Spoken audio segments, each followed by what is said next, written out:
Hello, everyone, and welcome to a very special episode of the Ultimate Comics Podcast. My name is Nabeel Gaber, and I'm one of your hosts. I'm Josh, the other host. And joining us today is a very special guest star, Cameron Hamilton. Say hi, Cameron. Hello, everyone. Thanks for having me. Well, thank you for joining us. We're very happy to have you on today, Cameron. Cameron has been probably our number one advocate of the show, number one fan of ours, I should say. Almost up there with like my mom and dad, but not quite as compulsive. Anyways, thank you so much for joining us. Cameron has agreed to join us this week to talk about Ultimate Marvel, as we talk about every episode, the imprint of Marvel Comics, for those of you who don't know, that started in the year 2000 to modernize and streamline Marvel and its characters for the 21st century. So Josh and I cover Ultimate Spider-Man, Ultimate X-Men, Ultimate Fantastic Four, yada, Marvel yada, Zombies. yada. Yes, sometimes Marvel Zombies. I would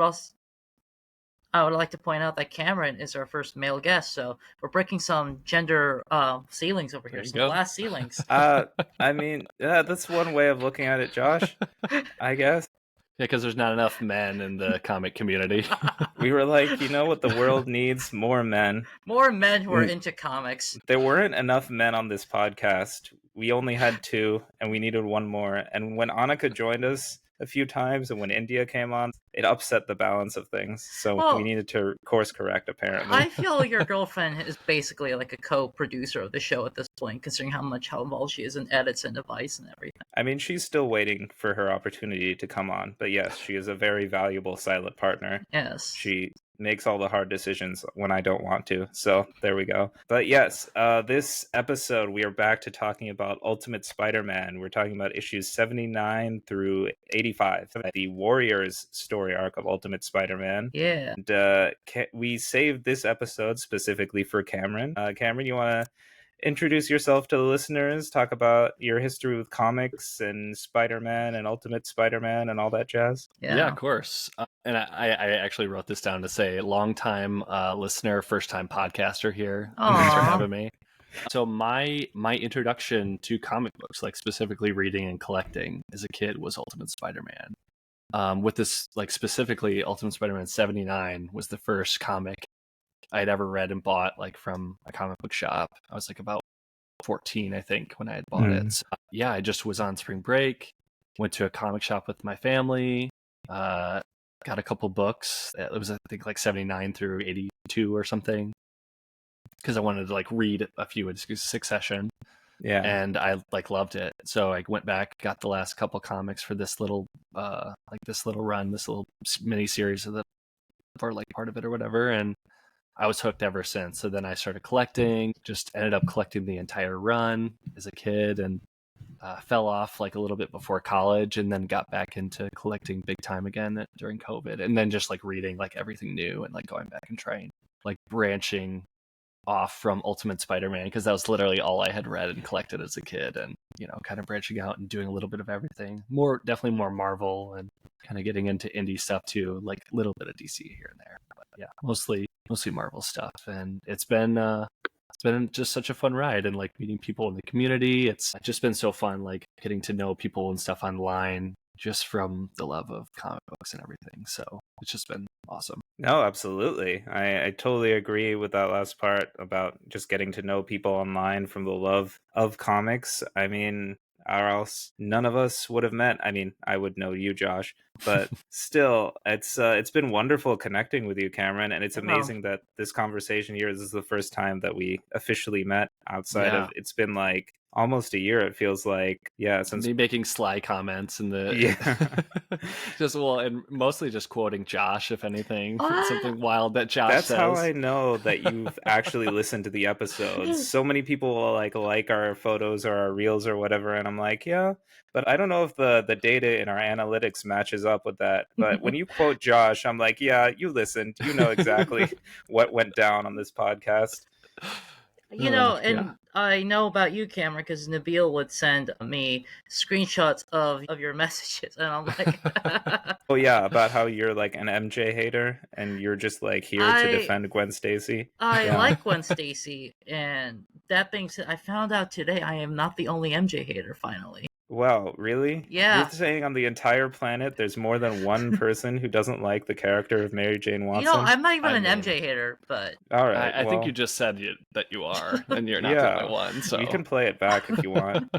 we cannot because this is our second take, by the way, audience, because we had Oh, technical well, difficulties, so we're not leave it to playing it Josh back. to, we could have fooled them easily. It, Could have told a everyone this lot is of our first podcasts take. are open about like a lot of that. Every once in a while, they have an episode that they recorded.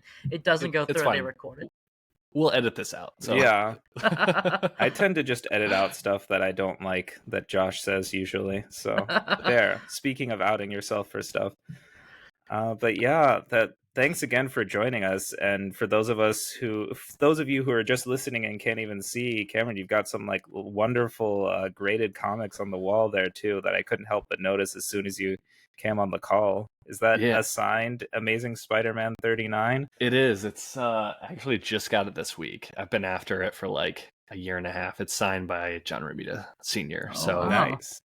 and I had gotten the backstory from the original owner, and he was just getting rid of some stuff on eBay and paid a little more than I wanted to pay for it. But I'm really glad because you just don't see this book come across that often, especially specifically signed by John Romita. So Yeah, I mean, it's his first issue on the series. That's like a huge find and such a big story too. Like, what a classic, iconic cover. it's probably my favorite John Romita cover. I love 50, obviously, with like first Kingpin, but the Spider-Man No More cover, that's probably like my second or third favorite, but this one's always been my favorite. I just love that depiction and his art in general. And I don't know, it kind of reminds me of first Spider-Man movie, actually, Yeah, oh my gosh. where he like wraps him up with kind of like a lasso and pulls Yeah. him like towards the end of the movie when they're fighting and stuff. And like I always just kind of like when I like got back into collecting comics and I saw that cover, like that was my first thing I thought of. And I just love John Romita Sr.'s art. He's like one of my favorites for sure. Yeah, I mean, it's classic for a reason. Like, all his covers and artwork have been homaged so many times in comics and like you said, in the movies and cartoons and everything. Yeah, Oh my gosh. I think Bagley is probably my first favorite though, just because of my first introduction to reading was Ultimate Spider-Man. So But yeah, totally. I mean, and this right here broke the record that Stan Lee and Jack Kirby held for like longest collaboration in comics. Yep. Bendis and Bagley. Really? Mhm. Yeah, that's Yeah. it. Ultimate Spider-Man. They broke the record. It was like 100 and something issues. Whatever it was that broke the Fantastic Four Yeah, record that yeah. Lee and Kirby had. Mhm. But yeah, this week we are talking about the Warriors storyline, and I figure we can just dive right into it. This is a very like street level, like crime drama kind of story arc. Kind of it feels like kind of an escape from a lot of the previous drama in the past several arcs of Ultimate Spider-Man. No, that's true because like the relationship with MJ is still like a big part of this, at least in the background of the character and the That's school true. stuff. Yeah. It's never ending, really. Oh yeah. No, the drama does not end. The drama goes on even in the boardrooms of Marvel, for better for worse. That's fair. This story arc definitely feels like it's mainly Spider-Man with Peter Parker kind of simmering in the background. It's a big focus on the Kingpin, of course, and we get the reintroduction actually of Hammerhead. Mhm. We get a lot of street level figures popping up. We get the introduction to Moon Knight, Mhm. to Iron Fist. Shang-Chi pops back up. Elektra, Black Pat, you name it. This is like a who's who of the street level like Marvel Ultimate characters. So it's very fun, very exciting. I guess just overall first, what do you guys think of these issues? I really like them. It was actually my third or fourth time reading this specific arc. Wow. Yeah. So you enjoyed it that much that you kept rereading. It's kind of like what Cameron said. Like, it wasn't the first thing I read, but when I was 14, 15-ish, I did read this arc, and I read it again in college. And Nice. according to Marvel Unlimited, apparently I read it again recently, but I do not remember that. So That was just me on your Marvel Unlimited account. I was trying to mess with you. Nice. Who knows? It keeps signing out, so maybe. Yeah. Keep having to These sign are my back in. psychological pranks that I pull on Josh. Yeah, and I had read these like when I first obviously bought these books, and then maybe read it like one other time like a year or so later because I I was collecting stuff out of order, and then like kind of was once I got a lot of the earlier issues, kind of went back through again. Nice. But I mean, this came out I think 20 years ago now. I was like looking at the publication date. I think it was July 2005 for issue 79. Oh my gosh. Well, Nabeel, were you 8 in 2005? Yes, yeah, I was. And I had 8 years old. I had just turned 14. Yeah, so it was just pretty crazy that 20 years later, here we are talking about it on a podcast. So, was podcast even a thing in 2005? It was, because there's actually a line in this arc in 80. Oh yes, you're where right. Where there's somebody said, "What's a podcast?" You're yes. Right. Little did they know 20 years later there would be one specifically dedicated to talking about these issues. Crazy. I'm sure we were not the first, but hopefully we're the ones to do it best. I would say so. We are the oldest podcast dedicated to Ultimate Marvel, by the way. There's one that's more popular, but we've been around for like 2 years longer, technically. Okay. Oh, that's great. Yeah. Well, you guys will surpass them. I got a feeling. We're gonna make a comeback. Don't worry. Yeah. But yeah, let's just dive right into these issues, guys. We start with issue 79, and the big start to this arc is that Wilson Fisk, the kingpin of crime, is under federal investigation. Yeah. Because Walter Dini is consigliere. Consigliore. I always have a hard time pronouncing that. You gotta watch The Godfather, man. I've watched it, and I can't watch it again because it's too long, but that's my cross to bear.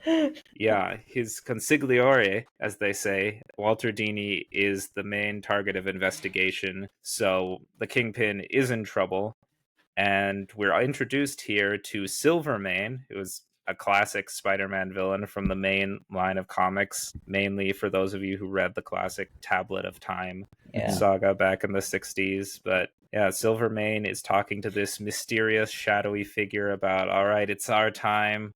We're going to take over. He's weak. We can get him. Also, they talk about TiVo. This is not the first time, too, that TiVo is mentioned, which tells you that this was 2005. So 2005. Yeah. And I just find it hilarious that they are going to keep talking about it. But before Silvermane can muse any more about TiVo and talk about taking over, the guy that he's talking to, he's like, we've had our differences in the past, but let's team up. The guy just snaps Silvermane's neck, and that's it.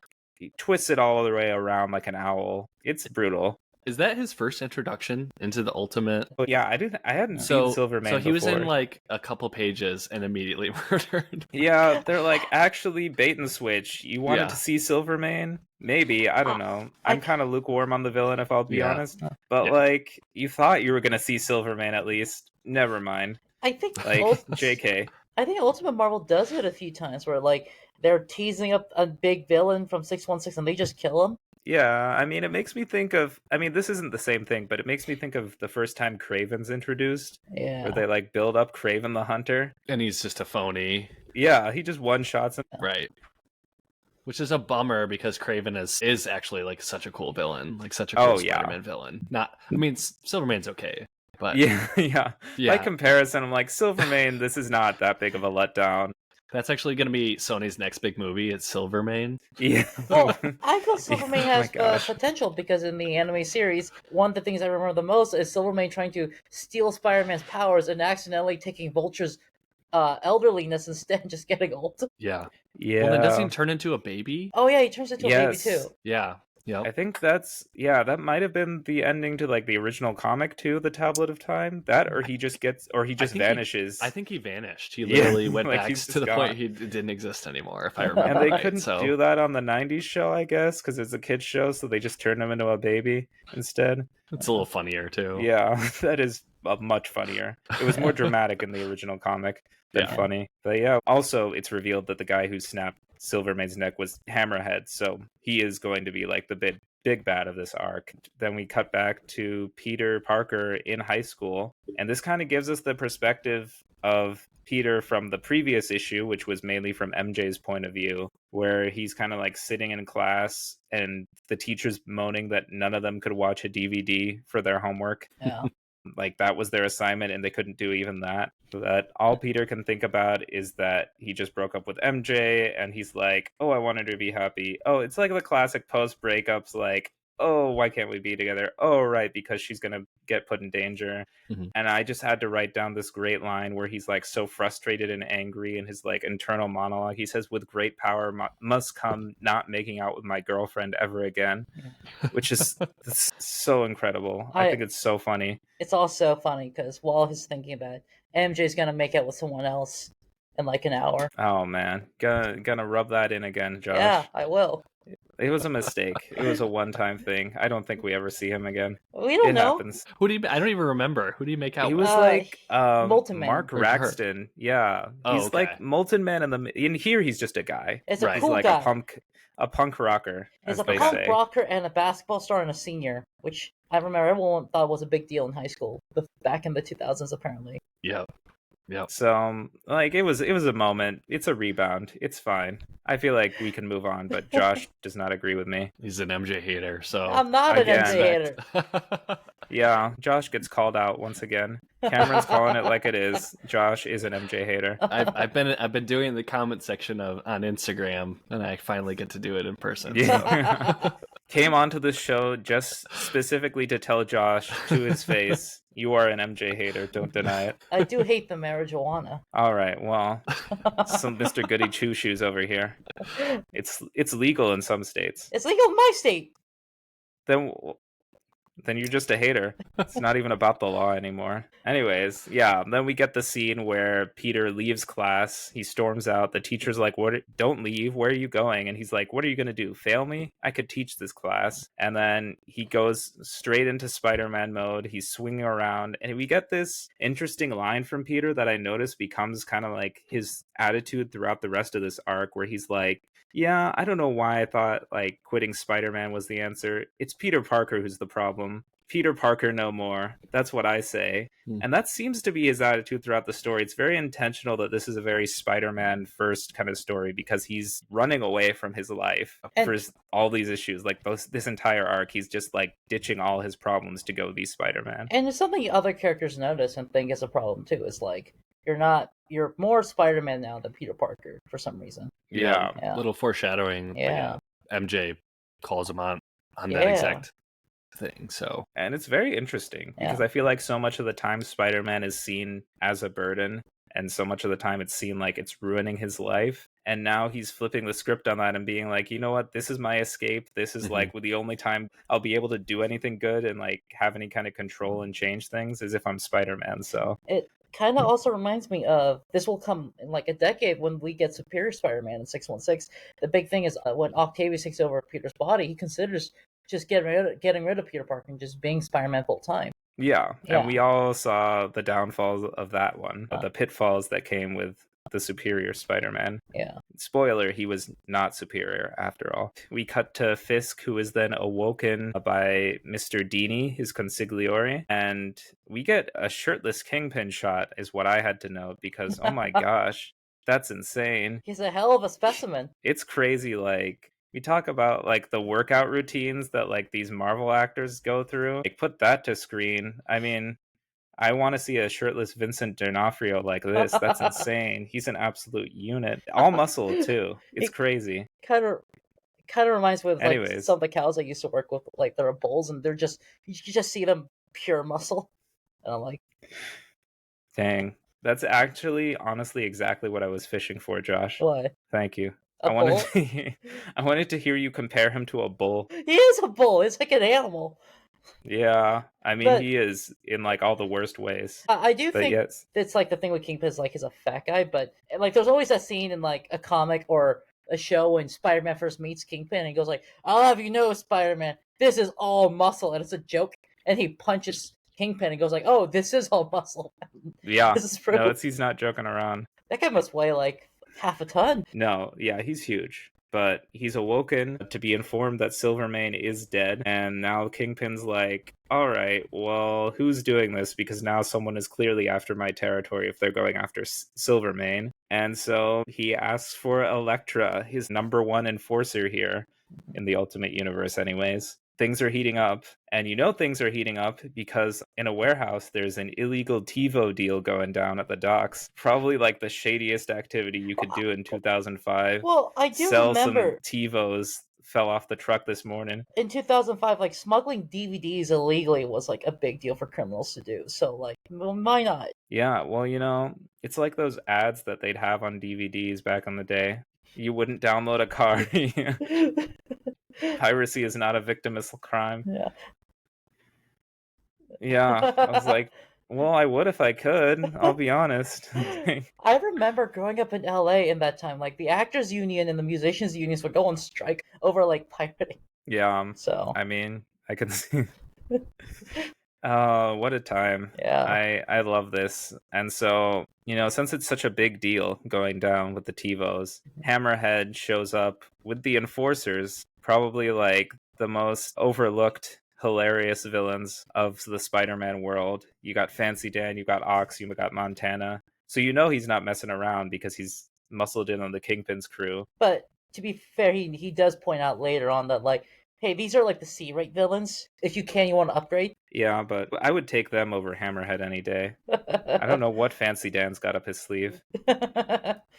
Something fancy. It's also mentioned that Hammerhead, they're like, oh, we thought you were dead, which is kind of a reference to the fact that he did show up in Ultimate X-Men for like the 2-part Chuck Austin, Esad Ribic Gambit storyline. I forgot about early that. on. And Gambit like blew up his head with his power, and we're just not going to talk about that anymore. Yeah. I mean, he just looked brutalized. I remember that panel I was like, oh my god, like it was a horrifying way for Gambit to shoot, like brutal way to show his powers. Like you just used it on a guy's head and blew it up. To be fair, Gambit has a low sense of morale in the Ultimate Universe, considering he does date people who are underage. Well, yeah, like let's not get into that. We're gonna open up a whole rabbit and fall down the rabbit hole. Wolverine is all I need to say. Like I feel like we don't need to say any more than that. That's but fair. It is also, speaking of X-Men, revealed that Hammerhead might be a mutant. They keep hinting at throughout the storyline because they shoot him and he's fine. Like the guy's like, all right, you know what? Screw you. I'm gonna shoot you in the head. He falls down, but then he just gets back up and he's like, all right, kill that guy. And so they do. I don't want to be mean, but that's the lamest mutant power. Like a super head, not the rest of your body. Like you just get super strength in your head. I carry nothing on my head. So, like, to do anything, you just gotta work out the rest of your body? Yeah. Like a regular person? You just gotta live like the rest of us. On the upside, how many of us can really say we have an indestructible head? I've been lit on fire for my last job. I've survived. Just saying. Oh my gosh. Again with the fires. The last time we talked about this, you got jealous because you said, oh, you got to go to a concert because you're one? And you just seemed upset about it. Well, I don't even remember that. Maybe I just repressed it because I was too jealous. But yes, getting back to the story, Hammerhead also then just is like, all right, everyone, you can all get on board or you can get out of here. A lot of people do start running, and then he just blows up the warehouse, which Spider-Man sees when he's swinging by. And he also sees on the roof, it looks like there's like a shadow or like a silhouette of Black Cat. But it's interesting because spoilers, we'll see her later. But the issue ends with him going up to the roof, chasing after this shadow, and he's confronted by Moon Knight. Yeah. So this is a pretty exciting meetup, cool introduction to the character in Ultimate Marvel. I'll say this, like, I'm surprised Moon Knight and Shang-Chi are in this comic. Because I actually have never read a Shang-Chi comic outside of this specific one. But Moon Knight, I don't think was very big as, like, a thing back then, at this time, was he? Moon Knight? I mean, I feel like at this point, he was, like, about as big as any of the characters were at that point. If they weren't, mainly like Spider-Man, Hulk, or X-Men, like, if they weren't any of those guys, they weren't really in the public consciousness anyways. So he was on a level playing field with the rest of them. Okay. But this also gives us the introduction to another character as we open on issue 80, the first appearance of Danny Rand, who we know to be the Iron Fist, another street-level hero. Yeah. And this is interesting because it starts off with him about to be released from prison. They're like going over, oh, I'm not going to use my power to harm people anymore. I've learned my lesson and I'm going on the straight and narrow now. And I'm interested now because I'm like, what did he do? Right. I was wondering that too. Like, what an interesting route to take for the character. Did he like murder people with his iron fist? Like, what happened? Did he get wrong place, wrong time? Well, he's a hippie. He probably did some hippie stuff. like marijuana, which was illegal in New York City at the time. I'm sure Or that's mushrooms. that's why the Iron Fist was in prison, because he got caught with a joint. He used his Iron Fist to like light up a joint and smoke a fat blunt in Central Park. Yeah. He wanted to be one with nature and the butterflies. And they're like, all right, just don't use your powers again, all right, if you do it. Like, man, that was a little too strong. We would have looked the other way if you weren't using your Iron Fist, but yeah, you got to put that away. I mean, like, oh my gosh, like, what else would he have been doing that's like a crime? You know, I don't know exactly. Like, he is a lethal weapon in and of himself. I'm sure something violent. Talking of lethal weapons, he does just like go over what his powers are, which are like technically not powers because it's a skill, which is like, which is interesting because they're like, we need you to know who he is, but we're gonna like skip all that. Yeah. No, that's true. You get the basics. He's got a glowing Iron Fist. He's a master martial artist. What more do you need to know? Yeah. But we cut to, after like a page or two of Iron Fist, we cut to Moon Knight and Spider-Man again. And Moon Knight is convinced that Spider-Man is involved in this fire and he caused the warehouse fire, and Spider-Man cannot convince him. There's a lot of really fun quips in this fight that I had to write down, because like Bendis is killer with these Spider-Man quips. I love the way he just writes Spider-Man in general, but like when he says stuff like, oh, I had self-righteousness for lunch, and oh, well, you wore white to a superhero fight, and all this stuff, I'm like, this is really and he funny. Continues to say, it's like, this guy's wearing white to a superhero fight. What's his deal? To be fair, it's not just him, because later Hammer goes like, all right, guys, we're fighting. Let's kill Casper first. Yeah. So it's not just him. A lot of jokes about the costume here. And yeah, it is funny because I'm like, all right. It's like the whole like Deadpool thing about I wear red so bad guys don't see me bleed. I'm like, if you're wearing white, you're going to get shit all over you. That's very unfortunate. Blood's getting everywhere. He usually does. Like, if you read the other Moon Knight comics, he does. Like, we also just constantly having to go to the laundromat with these different costumes and bleaching like crazy. I've only read one Moon Knight comic, and it was the weirdest thing I've ever read. Oh, I read two, and the first one I ever read, he tried to eat Black Panther, so... You gotta check out the Jed MacKay Moon Knight run. I need to read that. What happens in that one? It's great. Well, first off, I'm a really big fan of the artist that he teamed up for a long time. Alessandro Capuccio, I believe is. And there's a lot of one-off little stories where there's a lot of like older obscure characters that are brought back into light, and he starts like this it's called like the Midnight Mission, where it's like this, they kind of make this team where they're protecting the city at night, the protectors at night. He teams up with like some vampires and stuff that he ends up meeting. They also introduced like a different version of Moon Knight, which is the concept was, you are one fist of Khonshu, and you have this other character that they introduced for the first time, and it's like, I am the other fist. The character's name is, what is his name? He's actually Egyptian, which is cool.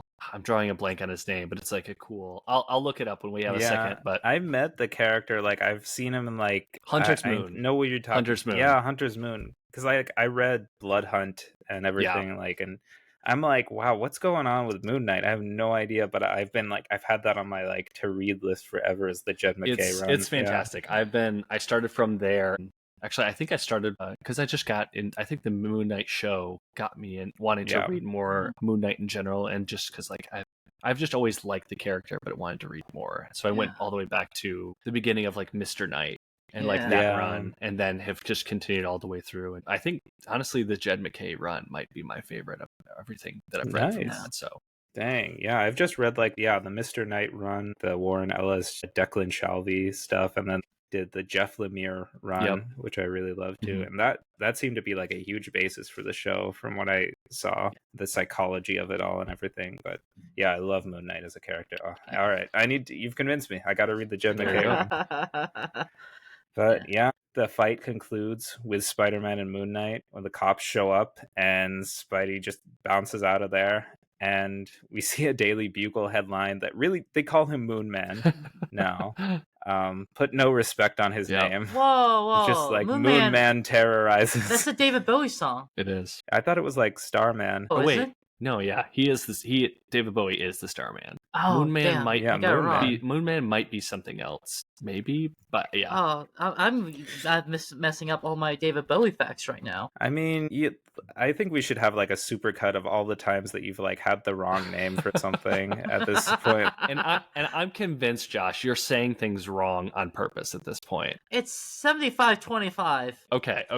I just wanted to clear the air with that because like I hear some of the things I'm like, who says that? Who says it like that? Wait, 75% is intentional or unintentional? Unintentional. Wow. Oh, okay. Wow. So you like save a specific quarter of that just for you, just for fun. It's mostly because I say it enough unintentionally that at a certain point I'll notice and I'll just keep going with it, I think. Let's not even mention Boofy the Vampire Slayer. Yeah, Boofy. That was at first that was unintentional, but then I kept rolling with it. Yeah, he keeps calling me Nabeel over text, but that's fine. You could blame Annika for that one. Anoka, you mean? We promoted her. At the Daily Bugle, Ben Urich, reporter for the Bugle, reports to J. Jonah Jameson and is like, hey, this warehouse that caught on fire, we traced it through subsidiary. This was Wilson Fisk's warehouse. And he says the phrase Yahtzee, and Jameson's like, what? Which is funny, because once again, earlier in the story, Silvermane said Yahtzee. So, like, there's a lot of repeated phrases and, like, it's a lot of TiVo's Bendis popping up. And, yeah, I don't know. It's just this, like, inside joke that it feels like Bendis has with himself. Between different characters, even. So they're not going to know. Yeah. I think Bendis writes Spider-Man really well, because I think Spider-Man having Bendis talks makes a lot of sense. Yeah. I like Bendis. I think he's one of my favorite writers. For comics, but it does get like a little, I'm not even saying it's that tedious, but it's a little tedious about like how every character just quips over and over again. Yeah. I mean, in a way it does come off as pretty natural, because I think in real life, like, conversation doesn't tend to be as clean cut as some dialogue by other writers. Yeah. But yeah, sometimes I'm like, okay, we're like bouncing back and forth like at like a million miles an hour, and I'm like, oh, so many dialogue bubbles, so many tiny dialogue bubbles. I mean, just that one of the page of like if to go back to, I think it was 79, where they had the 100 bubbles of all the people's thoughts like in the school. I went through and read every one. I'm like, man, and it's all nothing. It's all just like, if anything, just like silly. What's a podcast? Right? Yeah. Exactly. I still to this day don't know what a podcast is, but yeah, it's fun, but sometimes it can be a lot. Mm-hmm. But I enjoy it here. It's so much fun, and Ultimate Spider-Man works well here. Yeah. And Peter comes in to Jameson's office mainly just to suggest that, hey, why don't we call him Moon Knight instead, just to give some respect to the name. But that almost gives away, because Jameson goes like, why? How do you know that's what he's called? Oh, the kids are saying that. Yeah, all the kids at school are calling him that. Also, Moon Knight is like a very specific word, I feel like. If you saw this guy in white, you would not call him. Right. Yeah, that's true. And Jameson's also just like, Moon Man's funnier. Yep. I'm moving on. And I'm like, yeah, you're right. That is funnier. I like that. Yeah. If you're going for the comedy angle, you can't miss with Moon Man. Yeah. And then Peter's at the Bugle, and he's like, I can't believe I almost gave away my secret identity. But he's interrupted by a call from Aunt May, who's like, hey, did you skip school again? She's like, you keep doing this, and we keep having to have this talk. Is this about MJ? And he's like, no, I was just reading at the... And they've had this conversation so many times throughout the series, and it's pretty tough. She hits him with a real line that keeps once again, the recurring idea for Peter throughout this is like, stop running from your life. And I think she says this after they hang up, but she's like, yeah, just like your father. I'm like, oof, that's rough. Yeah, that's a tough one. Yeah, I also like, we don't know anything about his father and like his personality other than the fact he was a scientist at this point, right? Yeah. He and Eddie Brock Sr. helped create Venom, and that's the main thing we know. And then corporate espionage and death, so like nothing really hints that like Peter would like feel the weight of it. She says like, you're just like your father, running away from problems. Yeah, well, he doesn't even hear it anyway, so it doesn't matter. Well, I think like it's revealed that like Aunt May and the dad did have an affair. So that's a totally separate comic. Trouble. Don't get me with that Mark Millar shit, Josh. Don't do it. I was gonna say, I've never heard that. I don't remember that. Oh, it's like it's semi-canon, so it's not entirely sure. But I just know of it, but I know nothing of it until I saw like an image of it on Reddit, and I was like, what? this is wilder than I thought it was, and I already thought it was pretty wild. It's not my canon, so that's all that matters. We've talked about doing a bonus episode on it one day. I said we should just do a main episode on it. Of course you would. Why not? We did Marvel Zombies. We did Superman, for God's sake. Yeah, but to be fair, those were about good stories. And so we cut to Ben Urich trying to get comments from Fisk and his representatives about the warehouse fire. Obviously doesn't get anything. And Peter overhears this, so he's like motivated to go to Fisk's tower, and he's like on the roof as Spider-Man. And he's like, of course, thinking about just how like nasty and awful and like unjust like everything about the Kingpin is, as usual. And I think it's a really funny like thought that he's like, yeah, like the Kingpin, he gets away with everything because he's got money and power, and I can't even like ditch school for a day. And I'm like, yeah, he's jealous. He wants to be him secretly. He also calls him a fat fuck. Almost, yeah. They bleep it. They like interrupt his thought at the perfect timing, honestly, because Elektra then appears. She like opens up the door on the roof and like invites Spider-Man up. She's like, oh yeah, the Kingpin wants to see you. He invited you up to his place. And so there's this really funny scene where like this is like a famous scene, I think, from the series where he and Elektra are like in the elevator. And he's just like turning and like looking at her like every other panel. And you can tell where he's looking, and she's like, stop staring at them. And he's like, sorry. It's just so funny because I'm like, yeah, if I was a teenage boy and I saw like an assassin dressed in like black leather and everything and like a corset and everything, it would be hard to look away.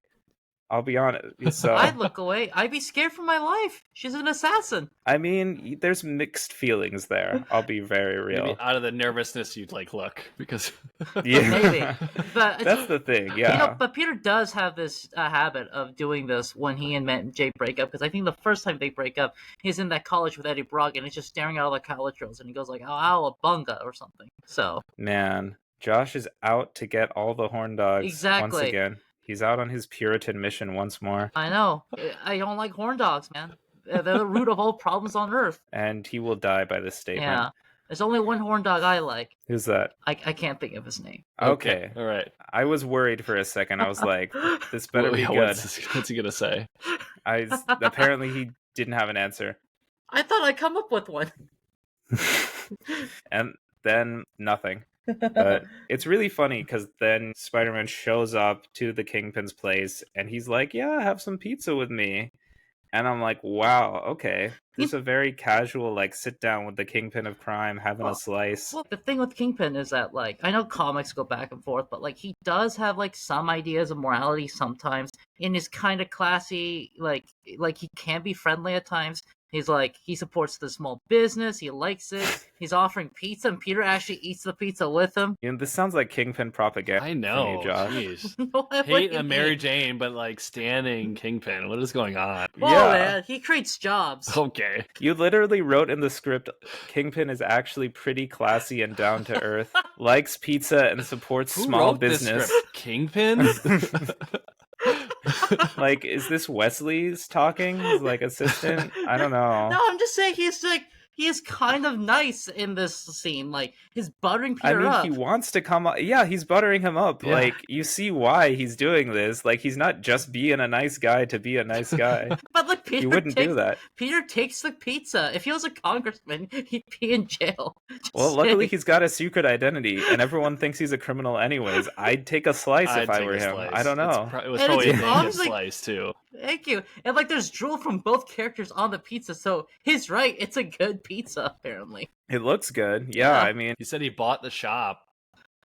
He's like, this shop, I tried it. I had to buy it. So now it's my own pizza shop. Yeah, and he says it's the best in New York. I would want to know. Is it? I'm curious. I mean... But yeah, it's like this whole thing where, like, Kingpin asks Spider-Man, like, why do you think people hate you? He's going on about how, like, you make people feel small and insignificant and remind them that they're not special. But they don't want to be special is the thing. They want to just do their thing. They want to like do as little work as possible. They just want to live their lives and let people like me make all the decisions. I'm like, okay, yeah, that's a take for sure. Well, it's a very classic conservative take, in the actual conservative intellectual tradition. So Josh with his political theory. well, come on, I have a degree in it. I gotta use it occasionally. No. Yeah, every now and then he reminds us he's a poli-sci major. No, but like it's like the Kingpin's like talking classy, he's talking theory with him. He's just like being the sophisticated guy at this moment, which I don't think we've seen out of Ultimate Kingpin. I think we see a lot in 616 Kingpin every once in a while, but this is our first time seeing Ultimate Kingpin not be 100% of a monster. Right. He's going like, you got to do this for me, Spider-Man, because it's the right thing to do. I just also will happen to benefit. And so, like, he's kind of honest about that, too, which is interesting. And partly because he has to, too, because he's under fire with his one constituent or whatever that got caught or whatever. And so he kind of has to play from the side. And so it's kind of his only angle at the moment is to utilize Spider-Man. Yeah. Which is a very crafty way that he does it. And he's very, like, sneaky and just, like, insidious in this arc. Like, he plays the game so well, considering, like you're saying, Cameron, he doesn't have a whole lot that he can do now. He's got his hands tied behind his back, but it feels like he's even more dangerous in that situation. He's like this snake, like whispering into his ear. Yeah.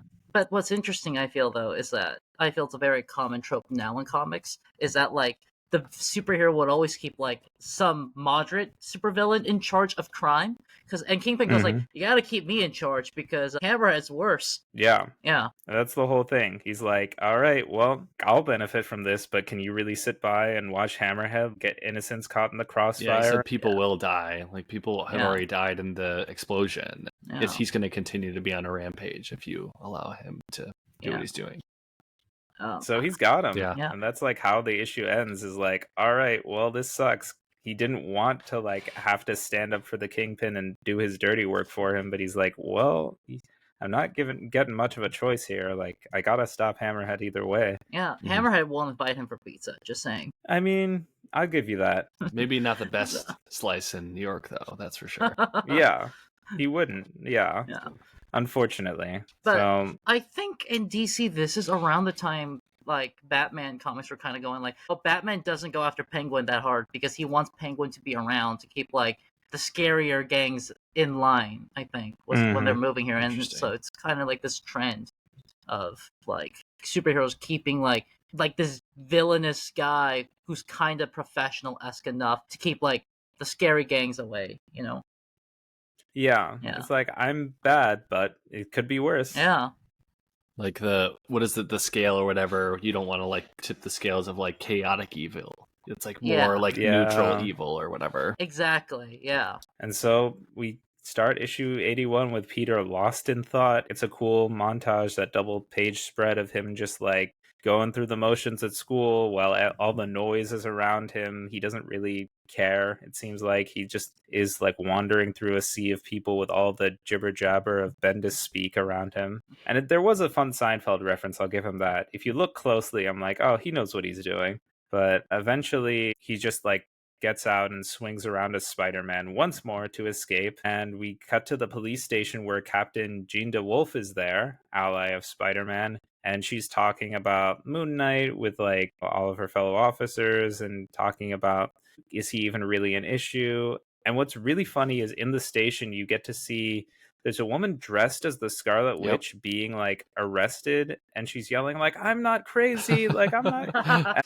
which is funny because this is like right around the time of like Bendis also doing Avengers. And this is like after like the whole Avengers disassembled. I think this was 2005. So this was around the time of like House of M too and everything. Okay. So you're like, okay, so this is when Bendis was like, going like full on like mental break for Wanda in like his run too. It was a very controversial, I feel like, shift for the character that stuck with her to this day. But it's a fun reference to that with her like losing it and being arrested in a jail, like I'm like, I feel like after decimating like 98% of the mutant population, I mean, taken to like a random jail is like, that's kind of a mild sentence if you ask me, but I feel like what she got, her treatment in the comics for years after that was probably punishment enough. But that's neither here nor there. Spider-Man shows up at the police window and he gets shot at immediately as soon as he sticks his head in the window. But police which is headquarters. wild. Just like just so trigger happy, crazy. They just start open firing on him. I read when I read that again, I'm like, geez, just no discretion at all, just unloading. I was like, oh my god, yeah. The captain goes outside and goes like, I apologize for that detective. He's traumatized from an encounter with Wolverine. Yeah, I'm like, who isn't? Right. Yeah. Like, especially in the Ultimate Universe. Yeah. Spider-Man's even like, yeah, I've had some of that too. If we want to like cut back to like the body swapping issues. He's probably had it worse than almost anyone at that point. Maybe like Cyclops or Jean are next. I don't know. And then she gives this very PR-esque like apology, NYPD like scripted apology. Like, I hope this doesn't like negatively impact your opinion of the New York Police Department. And he's like, what are you doing? Like, did you write this down? And so they just get to talking, and he explains this whole Kingpin situation, and that Kingpin wants him to do his dirty work for him. And she's like, do you take money from him? And he's like, no, like I was sitting down eating pizza. And she's like, but you took pizza from him? I'm like, what? It was the best pizza in the city. Yeah. I feel during my many times in New York City, everyone just has their weird opinions about what's the best pizza in New York City, and it mostly just tastes the same. Yeah, there's a lot of great pizza. It's like to pick one spot as the best, I think would be impossible. Yeah. I will say Los Angeles does have a lack of affordable and good pizza. Yes, they yes, 100% agree with that too. But salad doesn't taste good outside of LA is my hot take. So salad? Yeah. This is your take is on salad? Yeah, LA probably salad. Like the food that people have least opinions on. I'm kind of agreeing with Josh again. There used to be this place, and I'm not like a big salad guy, but there was like it was called Simply Salad that I lived near, and it was salad. I get these like salad wraps, and it was banging. Salad. Man, I'm learning all sorts of new things. Salad is disgusting unless you're in the LA area, in which case it's like so good, and like I don't know why people from other cities just don't put in as much effort into salad like Los Angelinos do. Yeah. I mean, there's there's a ton of good food in LA in general, kind of with everything but pizza, it seems. So it's like kind of the one area that they are lacking. Everything else is like so great. Because I feel in LA, we don't have our own regional pizza. I feel every big city has like, the Boston slice, the Chicago deep Even dish. Detroit. Yeah. So even Iowa, apparently. Iowa's the state that eats the most pizza. What is their style of pizza? I don't know, but they must have a style if they're eating it that often. Yeah, apparently. Yeah. I just found this out like an hour ago, so. Wow. All right. This is your research you were doing right before recording? Right before the pod. No, it was do you like an hour before we record just on like the most random facts? No, and then like bring them onto the show? I was on the toilet and like that was on my feed. Was like which like pizzas across states, man. You could have easily omitted where you were in this scenario. Yeah. Well, anyway, LA food's great except pizza. When I was in New York City, like you could get like a $50 pizza in LA for $5 in New York City, but it's like cheaper and better. So yeah, but everyone has like strict opinions on what's their favorite pizza, and I'm like, it all tastes the same. It's all pretty good. Just get over it. The more you know, kids. Yep. And so that's directly ties into the fact that Jean DeWolf tells Spider-Man, hey, you should take care of Hammerhead, actually. You should do what the Kingpin says. Yeah. Which is kind of the first time where I'm kind of like, something feels wrong here. That she's like, the legal system is going to be too slow. There's too much red tape. Too many people are going to die. You should take care of it yourself. Well, I think I don't know if this is on purpose. This was around the time when like it was kind of revealed like in Boston and Baltimore, police were just doing this. Where they were doing the Batman thing of like, you sometimes keep like the nicer gang around so the meaner gang doesn't take up. I think that's like the plot point of The Wire or any of the Whitey Bulger movies, basically. Never seen The Wire. That's always those references. That's always been a show that's like on my radar that I've wanted to watch, but just still never. That and Sopranos, I've wanted to watch one of those. Yeah, but same. A thing of both Wire and Sopranos, which came out around this time, is that like the police keep like the New Jersey Mafia and like the gang Idris Elba's a part of, because they go like these guys are bad, but like they're kind of professional business-esque pretending types that they are keeping like actual like really violent criminals in check by like trying to run things as a business. And like it's really controversial, but like this was coming out around this time and TV shows were doing it. So I guess I don't know if the comics did this on purpose. And that was the Kingpin's speech, really, right? So yeah. Hey, man, I'm bad. Little foreshadowing. Yeah. So hey, I'm bad, but like Hammerhead's a dick. You got to go after him first, if anything.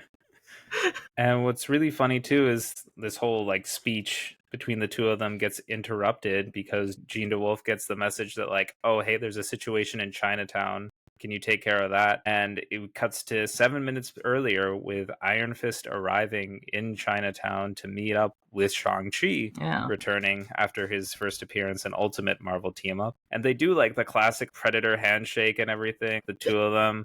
Just like clasping arms and everything. They hug. Oh yeah, they do. hug after like the handshake. It's the same panel. It's the same panel. It's not the Predator handshake. All right, It's a. All right. Yeah. So yeah, we have you guys have debated, and I'm gonna live while you guys are going. I am confirming of what happened. Thank you, Cameron. I'm gonna set. I'm gonna be the guy that's gonna step in and settle these debates about what's happening in the panel of the comic as you guys are talking about it. Thank you. I'm sure you've heard plenty of these and wanted to settle them on the spot before. But they're sitting down and they're catching up, and Shang-Chi's just talking about how horrible the crime is in Chinatown and how there's so many youth gangs and they're all like fighting for scraps and for pennies. While they're talking about this, then one of the gang lords himself, Hammerhead, shows up right in front of them with his gang, and he's like, all right, you're the guy who is the reason why people won't pay up to the Kingpin. So he's like, I'm just going to take care of you. And he shoots Shang-Chi, and you're like, oh no, Shang-Chi's dead. No, he caught the bullet. Yeah, like Ozymandias or some of those movies. Yeah. He pulled a Watchman. And I have the panel. Yes. Yeah. So they're doing the handshake. They're doing the... But then Shang-Chi's also grabbing his arm. So, I don't know. I'd call that the classic handshake. I don't know. I gotta give this one to Nabeel. No! Sorry. No! Listen, you can't win them all, Josh. I win none of them, I feel. I mean, you win, you know. You had the salad thing.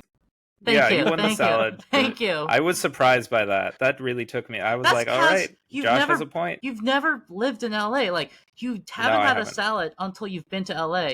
And because salad I've never had a salad before. You've never had a good salad before. And my wife's a vegetarian, so yeah, I've had some salads. You got points there. So Yep. All right, I gotta go to LA, have some salads. Yeah, I'll show you some good salad places. There's a good place near my house called Panera Bread. Excellent. I mean, never heard of it, honestly. It sounds like such a niche local spot. I doubt they have them across the country. But the one interesting thing is Hammerhead is here because the local gang is complaining about Shang-Chi, and Hammerhead goes like, if I kill this guy, you guys aren't working for Kingpin, you're working for me. Yeah. So Hammerhead's, doing wheeling and dealing. He's trying to sell his product, going to different businesses and doing his thing. He's being very entrepreneurial about the whole thing. Very violent, very entrepreneurial. It's almost respectable. Doing a lot of groundwork, just hitting the pavement. Yeah. He's doing the grind set mindset. Exactly. If only Marvel's top tier street level heroes weren't in the way to stop him. Because, of course, Shang-Chi catches the bullet that Hammerhead shoots him with, and there's a big fight that ensues. Big, martial arts smackdown with Shang-Chi and Iron Fist taking on Hammerhead and his gang. And then, of course, Spider-Man shows up, because in case you all forgot, this is a Spider-Man comic, and punches Hammerhead, but he's like, oh, I think I broke my hand. Which, made me think of the classic Spider-Man-Superman crossover, where he punches Superman a bunch of times, and before he's finally like, oh yeah, I broke my hands. Constant occurrence for him. And Hammerhead has Spider-Man when he's weak and is like, oh, my hands, and he's going to shoot him in the head. But issue 81 ends with the arrival of the Black Cat. Yeah, and she calls him sweetie and boyfriend, so... You wrote sweaty, but yes, I see what you mean. She's probably sweaty too. Yeah. I mean, I'm sure he's sweaty. She by doing nothing, she's distracting Hammerhead, so she's probably sweaty. Yeah. Exactly. And so then in the next issue 82, we cut to, once again, Peter is absent at school. And MJ's sitting there looking over at his empty seat. We cut to Hammerhead being distracted by Black Cat back at the crime scene. And he's distracted long enough where you see off panel, there's the sound effects where Spider-Man webs the gun to Hammerhead's hand, and it backfires when he shoots it. Yeah. So, got him. And that distraction is just enough. Hammerhead calls Black Cat a skank, and then he goes, but that's not an insult. Yeah. I'm like, sure, yeah, then what was it? It was just an observation. Well, at one point, I don't know why I'm bringing it back to mob movies, but in real life, there is a national gangster named Fat Tony, apparently. In court, the judge sentenced him. He got up, threatened to kill her, sat down, got back up, and said it's an apology and that it's an expression of his emotions and not an actual threat. So you never know. Yeah, we all express our emotions differently. You know, some of us threaten violence. It's fine, I'm sure. But yes, then Hammerhead chucks a grenade at Spider-Man and he swings the Black Cat to safety. And they're like up on the roof. There's the classic throughout this whole thing, Black Cat is flirting with him hard. Like they really go all out on like the every other line is some kind of innuendo or some kind of like, this kid has got to be losing his mind. I don't know if innuendo is like the right term because it's not. None of it's sexual. It's all about making out. I mean, what is that? That's directly tomato potato, as you would say, Josh. Yes, I finally get to say this on your guys' podcast. Tomato potato. I hope you're proud of yourself and what you've started here, Josh. I am very proud of myself. If it wasn't for the fact I am not the first person to say it, and I don't remember who said it first, I would have copyrighted this by now. You know, you could have just taken the credit. Shit. No one would have known. Now it's too late, because I admit it. I didn't make this up. I'll edit it out. Thank you. Well, like, I think it's just because Ultimate Spider-Man's more kid-friendly. Like, it's not a very sexual It is until comic. it isn't with Black Cat and Peter. So Black Cat and Peter have she's not like Wolverine where she's creeping on him on purpose. She's like flirting. No, it's not on purpose. She's flirting with him, and she talks about like, oh, let's not go to bed. She calls like, well, then we'll get to be a regular couple, go ice skating. There's some innocence, like there's a playful innocence to Black Cat in this case, even more than I think 616. Thank you. I would agree. Yeah, she has genuine romantic feelings towards him too. Yeah. It's not just like a sexual attraction. Right. Yeah. As opposed to the many other characters in the Ultimate Marvel. That being said, I am weirded out because every character so far has noticed that Spider-Man is very young, like in between 15 and 20-ish. Black Cat seems to be the only person who's just completely oblivious to the fact he's probably like under 21. She's just, at least. She's blinded by his skills, I guess. Yeah. Just like his charm and his wit and like everything amazing about him, I guess. As the kids say nowadays, he's a short king. Yeah. Exactly. Compared to her, he is. Oh yeah, he is shorter than her. Yeah. For now. But he's still young. He might hit a growth spurt, be a late bloomer, and as they say. But Spider-Man then goes and checks on the civilians looking down from the roof. But in classic Spider-Man fashion, one of the store owners in Chinatown is like, it's him, look, get him. And the cops just start, once again, open firing at him on the roof. I don't know what's going on with NYPD, with the trigger happy. They're like, look, Spider-Man, we don't know what happened. I'm unloading. There will be no more bullets left. Yeah, they're all reading like J. Jonah Jameson's editorials or something. Clearly. They're like, dang, if everything he says is true, we got to gun him down now. Shoot first, ask questions later. Yeah, like before it's too late, he really will be the end of us all. Yeah. Across the street, Stephen Grant, the cab driver, is recording this. However, I did not know this was Stephen Grant because the art of him and Ben Urich looks so similar. I actually thought this was Ben Urich until I just read the script. Yeah, I mean, cab. And his cab ID on the panel. Which is interesting because I don't know if you guys know the Moon Knight original like 616 lore, but Stephen Grant is more like the millionaire persona.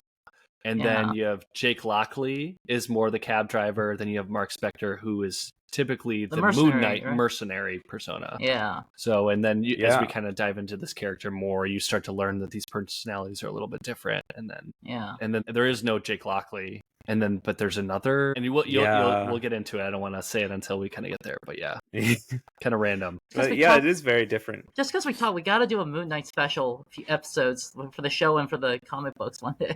But I mean, I'm all for it. Like, is Moon Knight because I've only read a few Moon Knight comics. It's kind of like the Hawkman of Marvel, right? Where like you could just mess with him a lot, his lore a lot, and his like because of his like different character like secret identities, you could just mess with him a bit more and have like a lot of especially in alternate universe, like. Yeah, you can really go crazy with it if you wanted to. So I feel like there is a point too that like if you're not incredibly popular like a Spider-Man or Batman or Hulk or Wolverine or whatever, you can do a lot more to experiment. And that's what I was thinking when I went back and read a lot of Moon Knight comics, is they've done a lot to try and do different things and change some stuff around and take a lot of artistic license. And I think you can do that when they're not like at the forefront of like the IP, like Spider-Man or Captain America or which something, like right? Spider-Man arguably is probably the closest to 616 counterpart.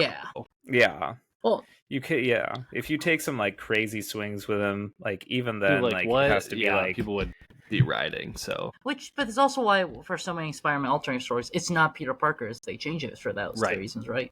Yeah, like, and that's when you can take bigger risks. Yeah, who's so that? they're like, well, it's not even Peter Parker. Oscar, the guy who played 2099 and Moon Knight. What's his name again? Oscar Isaac. Yeah, I said Oscar Wilde first. Different. Oscar Wilde is Moon Knight. I'd pay to see that. But yeah, then also we get a nice moment in the story where Jean DeWolf does show up and like yell at the cops for like just randomly open firing at Spider-Man again. And like yelling at the store owner, being like, wasn't he the one saving everyone's lives? Was he not the one stopping like the violence? Like, what are you doing? Store owner was on Daily Bugle, just like constant too, like the rest of the NYPD. They said he's a threat or a menace. I mean, it had to be one of them, so better safe than sorry. Hey, in the latest Marvel show, the mayor says we don't need vigilantes dressed up as spiders to help ourselves. Yeah, and guess who that is? Wilson Fisk himself. Yep. Your hero, Josh. Your idol. Hey, the kingpin of crime. Hey, he Mayor cleans up Fisk. He cleans up the streets, man. Oh my gosh. You would have voted for Fisk in the New York 100%. Election. Isn't the thing that like people don't know he's a criminal warlord? I feel like people kind of know. That's kind of the whole point. Yeah. Oh. There's at least like rumors. There's and, a lot like, of gossip. stuff that circle about him and like his shady dealings, like 100%. Yeah. Well, there's a few mayors like that in real life. More than a few. I briefly lived in a town where it was revealed the mayor was also a crime lord. You've lived an interesting life, Josh. You're an interesting guy, Josh. I have learned this over the course of the pod. It's not interesting because, like, to live in a town where the mayor's a crime lord, actually, it's just because, like, you don't know it, or there's only rumors, but, like, did you have pizza with him? I didn't know. I never even met the guy. My parents did love him, though, so, unfortunately. Oh. So, my parents may have met him. All right, you got off easy this time. Thank you. I just lived in this town where he happened to be mayor for, like, a few months at most, though. That's it. All right. Yeah. All right. You got off easy. Thank you. Well, we cut to in the story then Black Cat just openly like smooching Spider-Man on the roof, mask fully on, by the way. Like she did not lift his mask up at all. Oh, like it's just teasing him. She's trying to like rouse him, not like get him all confused and like thinking about her. Yeah, that's true. Like there's a lot of like confusion, like manipulation almost tactics going on here, where it's like every other thing is like something flirty to like throw him off. He is getting 100%. I mean, he's like, this is wild right now. I actually like this Black Cat. She's nice. She's like flirty and playful with him, and not unlike Wolverine, she doesn't know this is a kid. Still a little morally, as you kind of learn, not the best. With I keep like I'm like a lot of foreshadowing, but you guys you'll hear. I will say it is weird because she's like smooching in the mask on, which we all know is weird. But like if you think about it, that's probably uncomfortable for her. It's not a pleasant feeling if like kissing someone with a mask on. Yeah, exactly. Then why did she do it? She couldn't wait. She's being playful. she's flirting with him. She wants to be in a relationship with this kid. Ugh. Who she doesn't know is a kid. Yes, to be fair, she doesn't know he's a kid. Yeah, so she's in for a rude awakening. Can't wait to see this part and talk about that. I got words about that. And she's like, Spider-Man's asking, like, how are you still alive? And she kind of like another hand wavy, like, I lived. It's fine. The whole 9 lives thing, Yeah, like that was sweet of you to look for me, and just like distracts him with more flirty talk, more like things to like throw him off. Is this where we get my favorite line? Wouldn't you rather make out than spaz out or something? Yeah, that happens at one point. There's a lot of like cheesy, like, okay, just slow your roll, all right. But she asked her like how she's still alive, and like Black Cat has always had like odd powers. I feel right. Like for a while she had like probability manipulation. In some versions she has like slightly enhanced super strength. So yeah, Yeah, and like the original comics for a while, she does have bad luck powers. I think she has those on and off. Yeah. Originally, it was just for a while after making a deal with the Kingpin, and that comes back to bite her. The whole thing that inevitably leads to their breakup in the main comics, but yeah, it's unclear. I think here she just seems mainly like a normal person. Although again, later in the story, I will get to a point where we circle back to that because it seems like there is something going on there. Yeah, but I do like how in Ultimate, like a lot of random characters with or without powers are kind of souped up a bit to just say they're mutants. Yeah. Makes the world feel smaller. It gives an easy answer. Also, it's like revealed. She just kind of side mentions like, "Oh yeah, I started all this gang war. That's me." Yeah, she's just casually like, "Oh yeah, and I called in the leak on Dini, the consigliere." She's still after the Kingpin, especially after like he had her father killed and everything, and she's like, "This is my ultimate goal. Like, this is why I'm doing what I'm doing after the Kingpin's like put away, after the Kingpin's finished. Like, then I'm done." We're gonna go ice skating together, is what she says. Yep, exactly. Yeah. Which is nice. It's innocent. Yeah, it seems sweet. The intention seems nice, but she's mainly got kind of a one-track mind. For like that's on the periphery because like the main thing is like I'll take down the Kingpin and I'll help you out, but like only when it really suits me. Right. Well, she also says like I also like kind of manipulated Hammerhead to start this, and look, he takes out Kingpin, and then you take him out, and we're even. Everyone's happy. Yeah. Yeah. And she also goes, I went out of my way to go away from the mission to save you. Yeah. And she's like, you know, still putting the moves on him and everything. And then he's like, oh no, I got to get home. And as he swings away, she's like, damn, he's married, isn't he? Yeah. Which is so funny. No, he's 15. He's got to get home to his aunt. He's got a curfew. He's a child. There's also this line I like where he asks, like, are we dating? And no one told me. And I don't think this person read this comic, but I know someone who does use that line, and it has gotten her a few results. So. Wow. Well. Yeah. You met her, by the way. That's Nabeel. Who? Delia. Oh my gosh, really? Yeah, she uses that line on different people she likes, and it works. I mean, she's a Riz master, I guess. Yeah. I think. I actually think she is. In hindsight, that's pretty smooth. Yeah, I'll be real. Yeah. Good for Delia. Yeah. And then we cut to Stephen Grant, Moon Knight, coming home to his girlfriend Marlene. And she's like, all right, so like he fills her in on the whole situation. And she's like, am I talking to Mark Spector, Stephen Grant, or Moon Knight? Those are like the three like personas laid out for her. And he doesn't really respond and kind of brushes her off. And she's like, cool, I guess. Yeah. Like, that's gotta be rough, just being like, all right, I'm just gonna sit over here while you go off and do whatever you're gonna do. I don't even know who you are today. I kind of want to see more of Ultimate Moon Knight, because like you get this very 2000s action vibe. He comes home after spying on someone to this dark, gritty room. His girlfriend is like ripped and has short hair, and it's just dark and gritty, and there's like a hallway. Like very 2000s. We get a little bit of him later, but actually as a different character, if I remember right. So. Oh yeah. So. Yeah, I wish too, like you're saying, Josh, it would be interesting to see more of Ultimate Moon Knight, even because we mainly just see him in Ultimate Spider-Man in the like a side character. Yeah, I mean he's like in this little set of issues, and then kind of one other set of issues, and I think that's it, really. Yeah, what I remember. Yeah. If you like this, Josh, you'll love just regular Moon Knight comics. I've read even two. Better. I read two. I'm the telling you guys, Jed McKay. It's a great starting point too. It's on my list. There you go. Let's do it. Yeah. But then Peter also comes home and he's like in his basement. He's so excited about like Black Cat, and he's like wondering like, oh, I've broken up with MJ, so it's not wrong if anything happens with us, and like she's so fun and she's so like awesome, and she can like actually handle this life that I have because she's not just like a regular person. I love how all these characters in their teenage years just forget the fact, well, I'm a teenager, this person's like 32. Yeah, like he's got this whole thing set in his mind, but he also is not considering the fact that like you're 16, maybe 15, 16, like that. It's been 9 months, happen, man. It's been 9 months since he got bit. Yeah, he's moving way too fast, but I feel like as teenagers do in their heads, they get way ahead of themselves so much of the time. If MJ could get a rebound, why can't Peter? I mean, he could, but the problem is she is too old for him. Yeah. And don't worry, we'll get there. She's also an accountant. If you remember from her, that's also like me from her first arc. Yeah, Black Cat are the same, right? Yeah. Yeah. indistinguishable. Just like That's open like... your window, see if you can do like a double backflip into the I've next never made house. out with a teenager through a mask though, as an adult though, so I Good. have that difference. Like, yeah, I would be worried if you did. Thank God.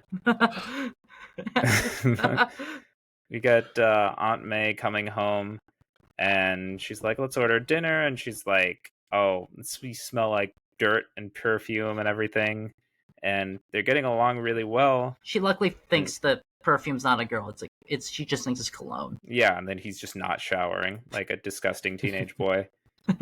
And things just seem fine, but Peter hears a message on their home answering machine being like, hey, Peter wasn't at school, and he deletes this message, and this is going to come back to bite him later. Like, before I even, like, I don't even remember what happens with this, but like when I was reading it before I got to the end, I was like, yeah, that's gonna face some bad consequences for you, Peter. Stop doing this. And we see Dini, the consigliere, sees the news on TV about the whole Chinatown disaster, and he apologizes to the Kingpin. He's like, I'll do anything to make it right. I'd never meant for this to happen. And the Kingpin's like, I'm really glad to hear that. So then Elektra just stabs him in the back and kills him. Honestly, iconic. You see like his shirt like stick out from the front. Yeah. And yeah, it's a great panel. Just it's funny because I think she stabs him with a knife too, though. So no, it's no her sai. Yeah, but sais are like it makes no sense. I mean, it's like a defensive weapon, but like Elektra, and like sais her... aren't that big. I've seen like a few in my life. They're not very big, are they? No, not typically. Like, yeah, it depends on how much artistic license you really take when you draw them. But these are like blade size. So yeah, it very much reminds me of like Frank Miller, Daredevil, stabbing Ben Urich from behind with her sai. That kind of like look. I was like, oh damn. Or even Elektra, like getting stabbed by Bullseye. Did he stab with her own sai? And then you see it like from the back too, if I remember right. So no, that's again. Oh, speaking of iconic, man. Were we introduced to Bullseye yet or no in Ultimate? Yeah, no, we've met Bullseye in Ultimate. It was in the Ultimate Daredevil and Elektra. I think that one was just called Ultimate Elektra. She faces off against Bullseye to be like the Kingpin's assassin. Yeah. And this time she wins, unlike in the original Frank Miller run, which but she gets better. Yeah. It's fine. She comes back. Yeah. And then, Kingpin is now like, all right, Elektra, you got to clean up this situation. I want you to take care of Hammerhead, Spider-Man, Moon Knight, all of them. Take care of them. And so we see, beginning in issue 83, at a club, a bunch of gangsters going to meet with Hammerhead, and Elektra bursts in. She's got a new outfit, and I'll be real honest, it is kind of a downgrade. I was like, okay. I like Elektra as a character, both in Ultimate and 616. I never liked her costumes, to be honest. Her outfits they're not it. I feel like they're always trying too hard to like do something different, and it never really lands. Yeah. Well, and as Josh has mentioned, like in prior like episodes, with the outfits that these characters have done with like the women and the tight, it's of the times with the tight midriff leather outfits and stuff. So. Oh my gosh, like Thank you. Red corset and everything. Yeah. Josh, you do have good ideas. Don't let anyone tell you differently. You're the one who's tired. Unless it's me. You're the one who's tired of me complaining about midriffs. Just saying, 2090s, dark age of fashion. I mean, yeah. I'm not going to disagree with you there. Thank you. And now they're making a comeback. The midriffs, the chokers. Actually, I'm okay with chokers, but... Well, yeah, everything's baggy again now, right? Because, like, the early 2000s, like, I remember looking back at, like, pictures of me, and my clothes were so baggy. And I was like a very small, like, child wearing these just, like, giant clothing, it seemed, so... I wear a lot of baggy pants at my current job, and people are like, I'm like, hey, I didn't buy these because they're baggy. I bought these because they're cheap. It's hip. It's happening. I'm not trying to be hip. I just buy what's cheap and semi-comfortable. It's okay. It's okay to try and be fashionable, Josh. I don't try very hard to be fashionable, and I definitely don't try with those pants I wear to work. Why would you try with that? Yeah.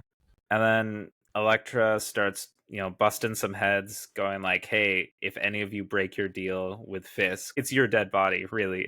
It's your funeral, man. And then we get more into Moon Knight, which is very exciting because we see like a meeting of a lot of his alters in like this mindscape with all of them. So you see Stephen Grant, Mark Spector, and a little girl. Yeah, too. Which I don't know if they ever actually like explain that ever. I don't know. Because they don't. Like, they I know don't, we'll get more Moon Knight, but because I don't remember that at all. So Yeah. I don't know if that just becomes a thing that they don't really fully explain or not. But I think they just are trying to go for a new thing in Ultimate Spider-Man with Moon Knight. yeah, but then they just don't. They don't go back to it at all. At least don't that I think so, remember. yeah. So Yeah. I first thought it was Khonshu, but then remember we see Khonshu later. Yeah. Yeah. So yeah, I think they might address it later, but it is weird. I'm like, yeah, this is pretty different than what we see with Moon Knight before. I've never seen a little girl in part of his like, mindscape. let's get rid of the brawler cab driver and just make it a little girl now. Jake Lockley? Nah. Little girl. Like, why don't we have like a 4-year-old girl on a swing? Yeah. That makes way more sense. It's like it evokes like horror, I feel, right? And like the thing with Moon Knight is like maybe she was Khonshu is a little. Yeah, maybe she was going to be this like terrifying, like demonic little girl. Who knows? Yeah, like the twins from The Shining or something. Who knows? Yeah. It's the Moon Knight that comes out and like bites someone's head off, which I believe has happened. I would love to see that. I believe that's happened in 616 before, where they have Moon Knight guard a guy and he just eats that guy's face off. There have been some pretty brutal Moon Knight runs in the past. Some of them for better or for worse. I was just going to say that like when he had the conversation with his girlfriend Marlene, like she didn't mention the little girl either when she's asking who she's talking to. So does he not like tell her that one of his personas is the little girl? Yeah. Or maybe she's better than Wolverine. Goes like, when the little girl's the main personality, he and I don't go flirty. Let's hope not. Yeah, good on her for that. Let's hope yeah, not. let's just hope. Yeah, seriously. We got enough of the young stuff in the Ultimate universe, so we have too many weird, gross things happening there. Yeah. There's a big debate with all the alters going like, who are we going after? Do we want to stop Kingpin? Are we going after Hammerhead? No, we have to go after Spider-Man. They ultimately resolve it like, all right, so Kingpin is the biggest threat, but you also can't let Hammerhead set up a base, so they all agree like we have to stop Hammerhead first, but Kingpin is like, and then Spider-Man's just like a petty grudge they have. Yeah. Because he annoys them. I think it's interesting where everyone is beginning to realize that like Hammerhead is not the bigger threat, but like if he does take Kingpin's spot, he's gonna be worse, and everyone just kind of acknowledges that, which I find interesting. Yeah, better the devil you know, better than the devil you don't. Yeah, the whole idea. Moon Knight appears in front of them all, and they all unite, and they're like, "Time to go to work." And you get a zoom out shot of his eyes. It's really interesting because in this one, Mark Spector is like the businessman in a board meeting, wealthy corporate guy, like. And he's like, yeah, I gotta actually go to lunch. Bye. And he gets his suit, very like Bruce Wayne, like turning to Batman thing. Yeah. But yeah, like you were saying, Cameron, like it's Stephen Grant in the main universe is the one. Yeah. But it's weird how they like flip the script on that one. And yeah, then we get to 83 is a lot of like build up because then you see Gene DeWolf and the cops like interrogating Ox of the Enforcers and getting him to flip on Hammerhead's location. Everything's starting to intersect and starting to like come to a head. Meanwhile, you get Peter once again daydreaming about Black Cat at lunch at school. He's not even focused on that. And then finally we get MJ who approaches him, which is at the worst possible moment when he's thinking about someone else. That sucks. And there's this huge conversation about why they broke up and him being like, it's too dangerous. We can't be together. And she's like, yeah, like we should. You're like shutting everyone out except for Spider-Man. You're leaving the room for nothing else, which is pretty true. Yeah. And you're like, yeah, he's in a really bad place. And he kind of ignores that because he's just like, okay, bye. And goes to become Spider-Man again. Yeah. Yeah. So I'm weirded out that she wants to get back together because she's already moved on. Oh my gosh. Yeah. I think like kissing one guy one time is not already moved on. She loves Peter. She says she loves Peter. That whole issue, Josh, that we read before this was literally ending with her saying that like Peter is the most special guy in the world and she'll do anything she can to win him back. In another guy's limo or van. Get out of here, Josh. Oh my gosh. You will do anything and everything to like tear this character down. MJ hater strikes again. Ridiculous. Again, we're building up to like the big climax of this story because then Shang-Chi and Iron Fist are in Little Russia and they're like beating up people, like trying to find Hammerhead's location. And then Spider-Man is outside of Hammerhead's home because he got his address from the Kingpin. And then Black Cat sneaks up on him. And his spider sense doesn't go off when she does it, which is interesting. Yeah, because he's not in danger. Yeah. And she bites him. Is how they explain it. Yeah, he says, "Oh, how do you know I have a spider sense?" It's like, "Oh, yeah. What did she say? Which is funny. I heard it online or something." It's funny trying to see in universe. Do people know he has a spider sense for sure? Right. Is that public knowledge? I know in 616, like, other heroes know he has a spider sense. Yeah. But, like, it's funny how there's, like, rumors, because, like, I guess people can kind of tell. He knows before something happens, Yeah. People have, like, kind of pieced it together without him having to tell anyone. She's like, I want you to stay out of this. I want Hammerhead to take the Kingpin down. So then after that, you can take down Hammerhead. I'm really just in this to take down the Kingpin. So, and he's like, what? Are you crazy? But they have no time to debate anymore because they hear gunshots from the place. They jump in, crashing through the windows, and everyone is there. Like, everyone is there. Moon Knight's there. Shang-Chi, Iron Fist, Elektra. The Enforcers, for God's sake, are there. Of course, Hammerhead's in the center of this. This is not going to end well. Yeah. They crash through the ceiling and Hammerhead goes like, hey, you guys never did this to Fisk. Which is true. But, like, Fisk, I don't think was causing, like, outright chaos the way Hammerhead so is. quickly, too. Yeah. Oh, my gosh, yeah. And just, like, straight up, like, gunfire in the streets in broad daylight and everything. I feel the thing, though, with Hammerhead is, like, look, if you're complaining that, like, man, this doesn't happen to Kingpin, maybe you're not ready to be the Kingpin. That's true, you know? You gotta pay your dues, man. Exactly. Yeah, you gotta work your way to the top. These kids today. 84 starts with Hammerhead going, all right, who's on my side, who's not on my side? I'm confused, and he kind of gets really happy because he convinces, Black Cat's on his side already, but he bribes Elektra to switch sides, and he goes like, yes, I got half the room on my side. Yeah, he literally buys his way into loyalty with Elektra. He's like, I will pay you, like, double whatever Fisk is paying you. And she's like, okay. That's fine. And Black Cat's also like, hey, I'll join your side because I just want Kingpin gone. It's like, sorry, Spidey, but I'm out. But my favorite thing is that he looks at the Enforcer like, I apologize, but these guys are kind of better than you. Right. Yeah.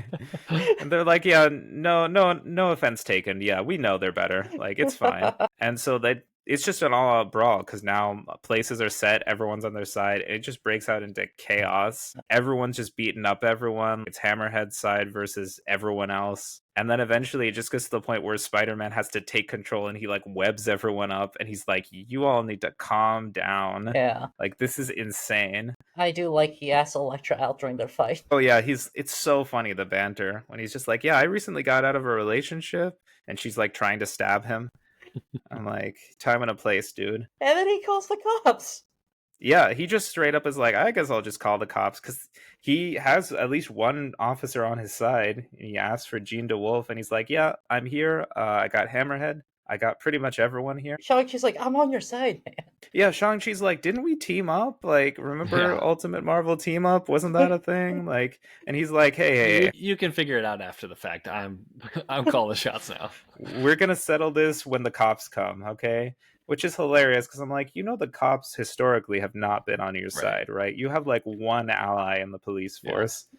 And then, Moon Knight's calling him an idiot. He's like, you don't know what you're doing. And then eventually Elektra, Black Cat, and Moon Knight, they all have sharp objects. So, of course, they all cut themselves free and cause more chaos. And Black Cat looks at Hammerhead's gun as he's trying to, like, shoot, I think, Spider-Man again. And it doesn't fire. And this is the part I was thinking about when I was like, does she have bad luck powers? Because it really, like, focuses in on the panel of, like, her eye when she's looking at the gun. Yeah. And then it just is empty. Right. I'm like, is that a hint? Is that maybe it's supposed to be open-ended? Yeah, and that's another thing I don't think they really dive into ever. It's just kind of one of those things that left. Because I believe this is her last appearance, this arc, right? Yeah, I'm not sure 100%, but the last thing I remember her showing up in. I also never understood probability manipulation powers. Is it like every time you want to do something, the chance of it succeeding goes up?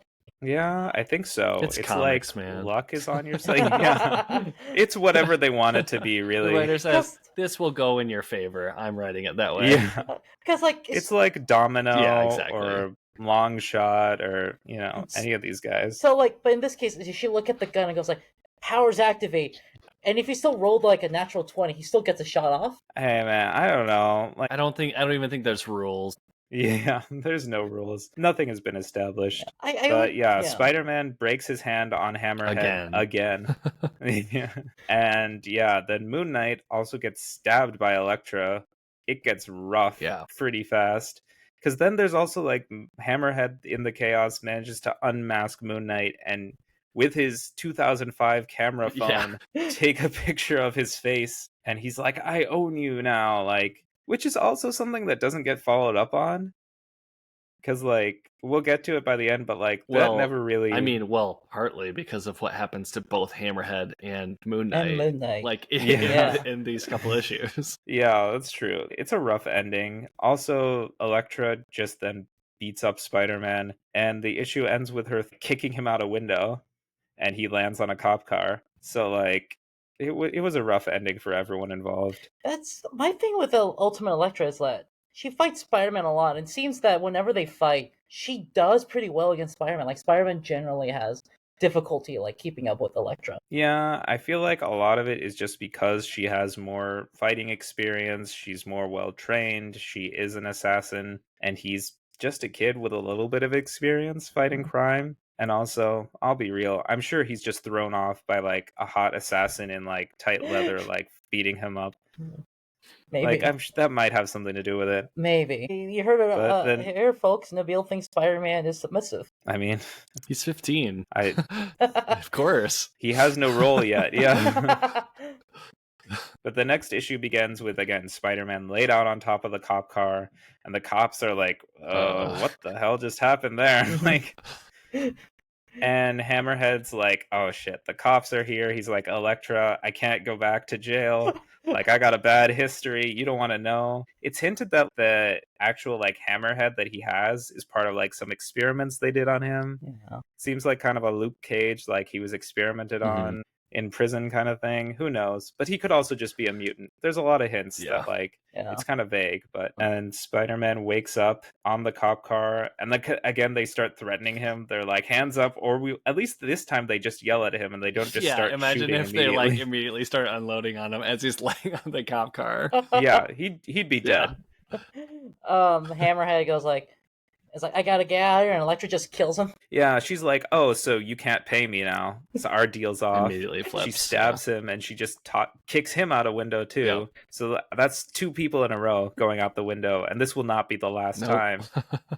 And Captain DeWolf comes in and once again defends Spider-Man from the cops. And when Hammerhead flies out of the window, Spider-Man manages to, like, shoot out some webbing and, like, cushion his fall. And then he's kind of just like, ta-da, we got him. And back in Hammerhead's home, there's a big fight that breaks out with Black Cat and Elektra. And of course, Elektra has the upper hand because she's the assassin. But Moon Knight, before he passes out from after being stabbed, manages to hit Elektra in the back of the head with one of his moon stars. Yeah, for a second, I thought it killed her because I'm like, you just got stabbed in the head. Right, yeah. With a throwing star.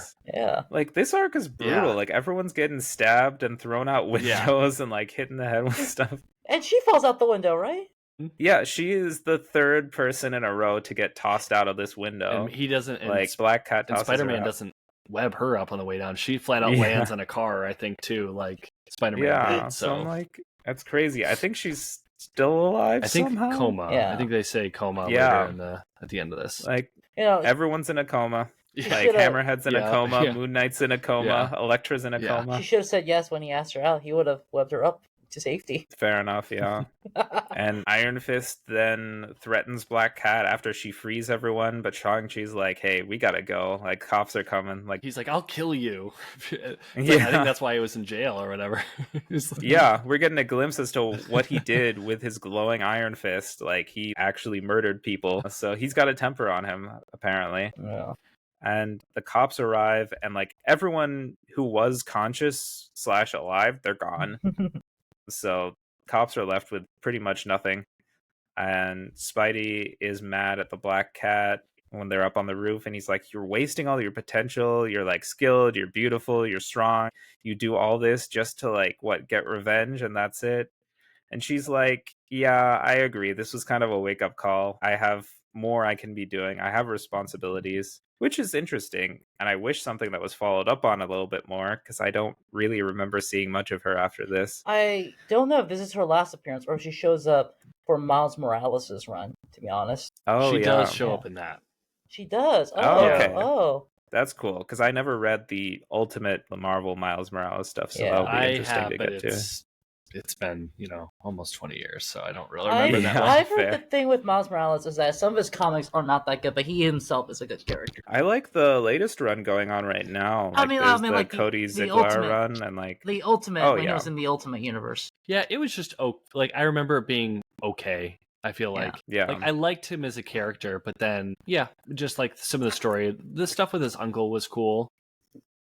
Yeah, being the Prowler and stuff, and then like obviously that's been adapted to the Spider-Verse movies and all that. So but it was adapted so well in the Spider-Verse movies. Are the Spider-Verse movies unfortunately better than his original comics, or? It's a tough question. I would lean towards yes. I also haven't read it in recent years. And part of I was like coming off of like reading this just because it was I hadn't canceled my subscription after they kill off Peter Parker. I think, if you didn't know that. What? You didn't know that at this point. Oh my God. That's the only time I've ever cried in comics was when I read The Death of Peter Parker. It's the only time I ever cried reading comics. And I cry all the time reading. Yeah, it was emotional, man. It's like, what are they doing to our boy? Yeah. Because they already kill off so much of Ultimate Marvel by then. Yeah, but spoilers. I feel like the way they did it was so well done and so beautiful and such a good story. I'm just glad it didn't end with Ultimatum because... I mean... They had a lot of arcs suddenly with Ultimatum. I feel like most of Ultimate Marvel kind of limped to the finish line after Ultimatum. It's true. It's very true. Ultimatum honestly reads like if like the editors were like, man, let's just get rid of this. Screw this. I talked with Jeff Loeb too about Ultimatum earlier this year. Really? And that's exactly it. Like editorial was just like, go wild. So he's like, and he delivered. Will do. I'll be honest. He's like, all right, Blob's gonna go ham on the Wasp. And like I was talking with him, I'm like, I was reading this as a teenager, and it was me jumping from just Ultimate Spider-Man. But I picked up Ultimatum because I'm like, I've been seeing, them talk or like mentioning, stuff is going to be going on at Ultimatum. And I read this, not knowing any of the Ultimate X-Men, not knowing the Ultimates. Yeah. And I'm like, what is this comic? What is going on here? And so it was just like so eye-opening. And like, that's when they like kind of kill off Peter Parker for the first time because he like vanishes. You thought he drowned in it because there's just a flood of New York that Magneto sends. Yeah, and they do like the Requiem issues and everything. Yeah. And then they do just kill off Ultimate Doctor Strange and Daredevil with the drowning. I think Ultimate Strange dies in a different way, but like Daredevil just drowns and they just go, is a character? Flash is gone. Better than how Strange dies in Ultimatum. Like he gets strangled by Dormammu. Dormammu, his head pops off. I'm so excited to get to Ultimatum, guys. If I'm gonna return, maybe that should be one that we should have please come back for Ultimatum. For Ultimatum, we should bring back all our guests. We should bring in Wally. We should bring in Annika. That would be awesome. The ultimatum of our podcast. Well, no, because hopefully it turns out better than the actual comic. But I also hope we keep going after Ultimate because Ultimate Marvel does limp along. Oh yeah. Yeah. We get Miles Morales. We get the Maker. Jean Grey, I think, becomes a villain for a bit. The one that I'm most disappointed is there's a character that's in a coma because of Ultimatum, and Nightcrawler becomes a sexual predator just staring at her after Ultimatum. Oh, Dazzler. Yeah, it's Dazzler. Yeah, it's Dazzler. Yeah, that was rough. I was reading, I was like, what is this? It's like... Anyways, not my boy Kurt. Before we get into that. My boy Kurt. Yeah, they really do him dirty in Ultimate, I'll be honest. The nice Catholic boy. At least it was just in Ultimate. Yeah. But just to wrap things up, we get a very tense moment at the end between Spider-Man and Black Cat where she's really coming on to him strong. Well, he just called her pretty. Yeah, and she's like, you really think I'm pretty? And she's like leaning on him, and she's like, do you want to kiss me? And he's like, a little bit. And she's like, let's do it right now. I've been thinking of this. Like, I'm going to kiss you right here. I'm going to take off your mask. And like, he's like, oh my gosh, it's happening. Well, It's also the first time they reciprocated. He ever reciprocated her feelings was, I believe, just now. I mean, yeah, he definitely also felt them, but yeah, first time he actually was like, yeah. All right, let's do this. Yeah. Let's get it on. I'm thinking of that scene in Step Brothers where like John C. Reilly goes like, yeah, and he looked at me in the eye, and there was a look, and he said, "Let's get it on." I know exactly what you're talking about. Yes. And she takes off his mask, and the big reveal is so funny because it's just Peter Parker's 16-year-old face, his teenage, like, little baby face. She's like, what? Yeah, and the next panel is him just puckering up and getting like ready. so awkwardly. Like he's so into it and he's so ready to go. And she's like, what the fuck? You're a child. And the next thing she does is to just vomit on him. in his crotch. She's like, yeah. The worst thing that could have happened. Well, it's not using it anyway. It's okay. Yeah, to be fair. And she just runs away, and that's it. We don't see her. Yeah. That is such a funny resolution to that plot line. Well, I'm like, that's so good. After now, like 4 years of Wolverine, Magneto, what's the other one? Gambit, just hitting on 16-year-olds. It's refreshing to see someone be like, oh, this is gross. You're a teenager. I gotta go. It's because it's a woman. All the men are older. Those other versions. Yeah, because all the men are just shitty, actually. But that's my point. Black Cat in this one has some moral standards. And also, I also like to say, I like the idea she also puked on because maybe Peter Parker's not the best looking person. I like to think of that. Oh my god, the ugly American content again. Propaganda. Peter's always been a good-looking guy. I think Nabeel mentioned this. He's a good-looking. Always. Not in his first few issues. Since the beginning, like Gwen and MJ are like. I read the first few comics. He has a square head with glasses. All right, that's Ditko just drawing people, and then John Romita and draws him as like such a good-looking, like charming man. And then they literally mentioned they're like, oh man. That Peter, why did I never notice that Peter? He's like such a good-looking guy. Even by the end of the Steve Ditko run before John Romita's senior, he's a hunk. He's like looking good. Like by the end of that run, Ditko was drawing him as this burly, like he's good-looking riding a motorcycle. Like he's the man. Yeah. They do him dirty with a moped in the Spider-Man 2. Yeah. I love that moped. That's very funny. There's so many big actors got their start in that movie as like extras, like the Bones lady was there. One of the hosts of the Daily Show was there for a bit. I know what you're talking about. Yeah. It was Emily Deschanel. Yes, Emily Deschanel, the Bone lady. Yeah, she was the one who wouldn't take the pizzas from him because they were late or wouldn't pay for them. Anyways, Joel McHale was at the bank. Really? Oh yeah, he was. And one of the hosts of the Daily Show was the pizza store owner. I know exactly what you're talking about. I don't know his name. And then there's what's his name? Who's Mr. Aziz? Who's a comedian. He was like one of the main cast on Chappelle's show. He has the famous line, "He stole that guy's pizza." Yeah, it was Donnell Rollins. Yes. Donnell Rollins. So funny. Yeah. So many fun cameos in that movie. Yeah. The end of the issue, like the Kingpin is talking to some shadowy figure, and he's like, "All right, Hammerhead's in a coma. Moon Knight's in a coma, Elektra's in a coma. I think we're good." Yeah. Like, Hammerhead's gonna need more evidence to convict me, even if he does get out of the coma, apparently. They're like, yeah, we'll take care of it. Before it's revealed, she goes like, and also, we now know how to manipulate Spider-Man. We could get him to do your bidding. Yes. Yep. And it's Jean DeWolf. His only ally on the police force is working for the Kingpin. Yeah. It's like, wah, wah. Yeah, fun little twist at the end of this. Yeah, like, yikes. Okay.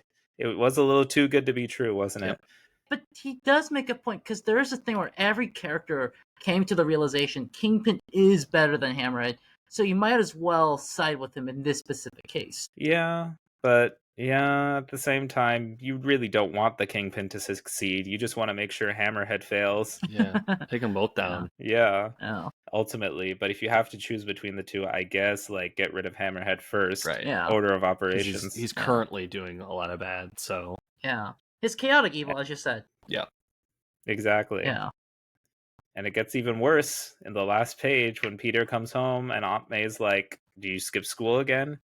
And he's like, and she's like, "Yeah, I don't want any secrets in my house, so if we have to talk about this again, I'm kicking you out of the house." Yep. Which is like, holy shit. It's very quick and a very fast just laying down the hammer on him. I feel like we've had much more dramatic multiple page scenes with them in the past talking about this, but she wastes no time in just like laying down the law and being like, yeah, this is how it is because I'm not putting up with this anymore. Yeah, so it's I'm actually kicking you out if you do this and again. it's a wake up call for Peter.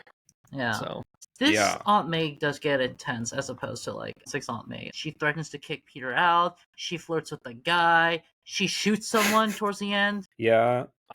Aunt May had a Glock in original Spider-Man though, like when she was She with did? when she was with Doc Ock. Yeah, she was I didn't know that. She was in housing with him and pulled the gun on Spidey. Yeah, when they were fighting in It's their on house. the cover of her Yeah. holding the gun.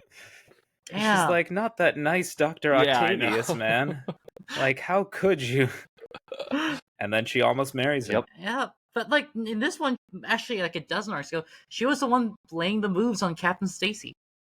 Yeah. Yeah. No, unfortunately, right before he passed, so nothing could come of that. Yeah, But this Aunt May in this version, I just love Ultimate Aunt May.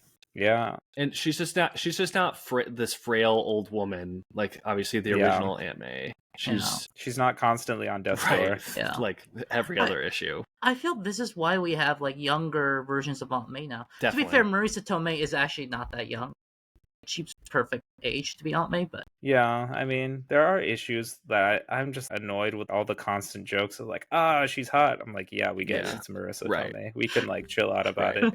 But like, yeah, she's not like, I wouldn't say she was like too young to be Aunt May. Yeah, she was in her 50s. Yeah, not that she's like super old or anything, but she is a good age to be someone's aunt. Yeah. Like sometimes it goes a little too far, making her like really like old and frail. Yeah. But yeah, that's that wraps up our story arc. I don't know. You guys got any final thoughts on these issues or? This is one of my favorite issues. Because like I said, I've read this a few times, so I'm definitely biased with this being like one of my favorites because this was like my introduction, and I don't know, the stuff with Black Cat. I was 14 reading this, so I feel like it awoke something in me a little bit. Just like picture myself in Peter's shoes, and definitely. So yeah, because I was also like 14, 15, 16 when I first read this too. Yeah, I feel like Black Cat, just as a character, if you are growing up reading comics, being a straight guy, I'm like, oh my gosh, like what? That's like, yeah, because Black Cat is the real Riz master.